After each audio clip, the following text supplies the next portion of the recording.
Try to measure a circle. The diameter and radius are easy. They're just straight lines you can measure with a ruler. But to get the circumference, you'd need measuring tape or a piece of string, unless there was a better way.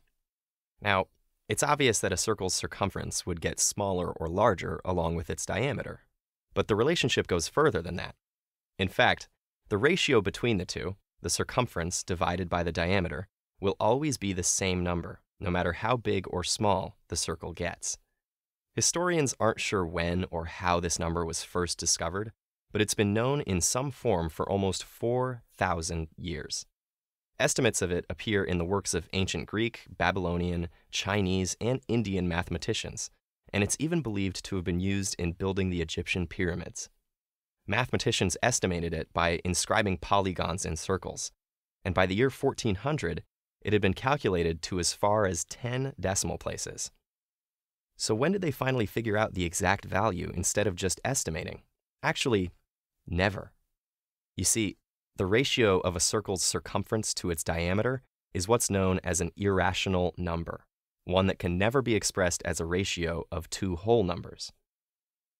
You can come close, but no matter how precise the fraction is, it will always be just a tiny bit off. So to write it out in its decimal form, you'd have an ongoing series of digits starting with 3.14159 and continuing forever. That's why, instead of trying to write out an infinite number of digits every time, we just refer to it using the Greek letter pi. Nowadays, we test the speed of computers by having them calculate pi, and quantum computers have been able to calculate it up to 2 quadrillion digits. People even compete to see how many digits they can memorize, and have set records for remembering over 67,000 of them. But for most scientific uses, you only need the first 40 or so. And what are these scientific uses? Well, just about any calculations involving circles, from the volume of a can of soda to the orbits of satellites. And it's not just circles either. Because it's also useful in studying curves, pi helps us understand periodic or oscillating systems like clocks, electromagnetic waves, and even music.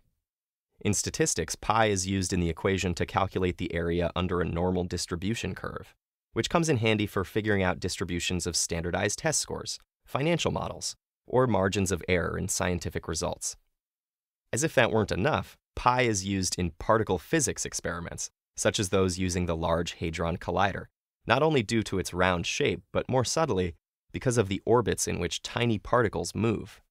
Scientists have even used pi to prove the elusive notion that light functions as both a particle and an electromagnetic wave, and perhaps most impressively, to calculate the density of our entire universe, which, by the way, still has infinitely less stuff in it than the total number of digits in pi.